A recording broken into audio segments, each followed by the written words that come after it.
नमस्कार, times of Swaraj में आप सबों का स्वागत है। मैं हूं संतोष सिंह और आज हम टाइम्स ऑफ स्वराज में चर्चा करने जा रहे हैं क्या सर के मुंडन कराने से सम्राट चौधरी को मोक्ष मिल जाएगा।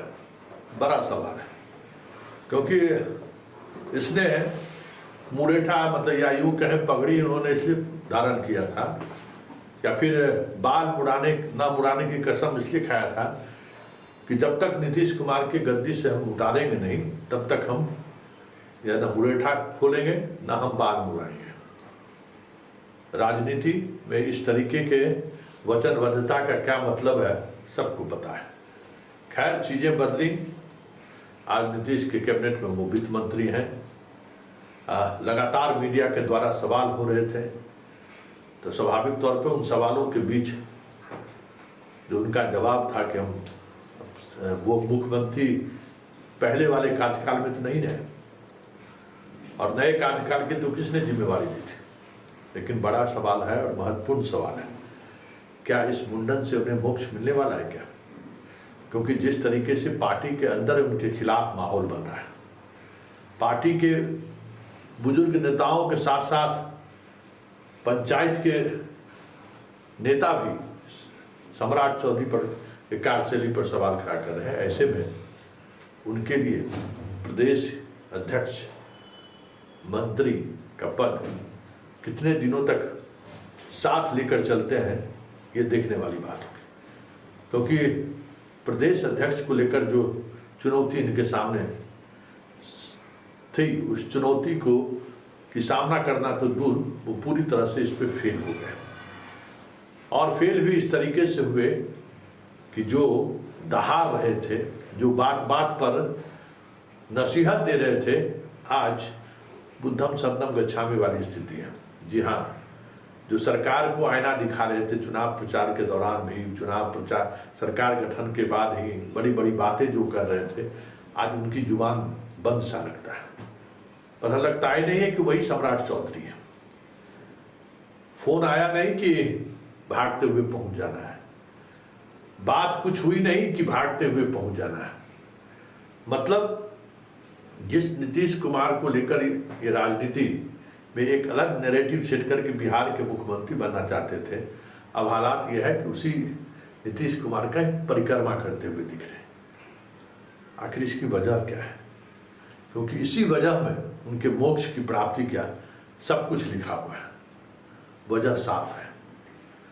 अमित शाह ने जिस वजह से इन पर भरोसा किया, न इनका संघ से रिश्ता रहा है न बीजेपी से रिश्ता रहा है। चंद वर्ष पहले ये बीजेपी में शामिल हुए, लेकिन अमित शाह ने बड़ा भरोसा कर लिया, प्रदेश अध्यक्ष बनाया, पार्टी में नंबर 1 बिहार में मंत्री के रूप में भी और संगठन के रूप में दोनों जिम्मेवारी इनको दी गई, इस उम्मीद से कि 2024 के लोकसभा चुनाव में ये चमत्कार करेंगे। लेकिन हुआ ये कि 5 सीटों पर इन्हें हार मिली और उन्हीं सीटों पर हार मिली है जिन सीटों पर कुशवाहा निर्णायक वोटर हुआ करते थे। और जिस वजह से मतलब कहिए इनको बना भी भाई ये रहेंगे तो कुछ वोट एड ऑन होगा, लेकिन उसमें एड ऑन होना तो दूर, काफी नुकसान भी हुआ है। उतना ही नहीं, कुशवाहा वोट को तो नहीं ही जुड़ पाए, फिर जो राज्य स्तर पर जो समीकरण था उस समीकरण को भी वो साध नहीं पाए। और अब जो हालात हैं कि पार्टी पूरी तौर पर नीतीश पर निर्भर हो गई है। अब पार्टी का आम कार्यकर्ता भी ये सोचने को भी तैयार नहीं है कि नीतीश के बगैर हम लालू के सामने टिक सकते भी हैं क्या। हर किसी का मुद्रा आज समर्पण वाली लग रहा है कि ना किसी तरीके से नीतीश को बना के रखना है।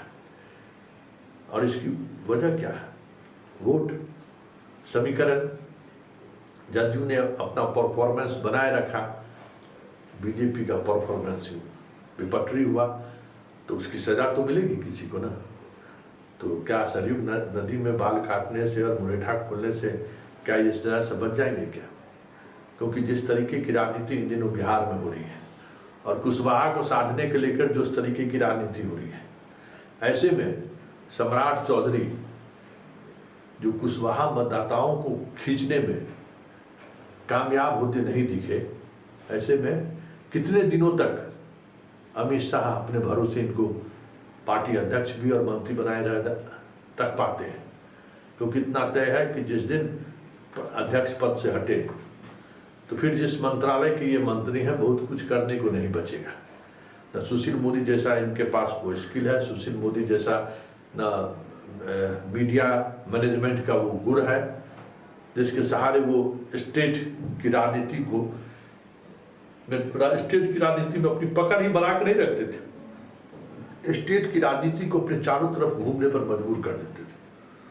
तो क्या माना जाए कि सम्राट चौधरी सरयू में बाल का विसर्जन करने नहीं गए, अपनी राजनीति का विसर्जन करने तो नहीं चले गए, क्योंकि अब आने वाले समय में हालात कुछ ऐसे ही रहेंगे जहां सम्राट चौधरी के होने या न होने के सवाल पर जिस तरीके से पार्टी के अंदर घमासान मचा हुआ है और घमासान थम भी नहीं रहा है, ऐसे में लोकसभा चुनाव के हार का ठिकरा किसी पर तो फोड़ा जाएगा ना, और जब फोड़ा जाएगा तो सम्राट चौधरी से कमजोर कड़ी और क्या हो सकता है।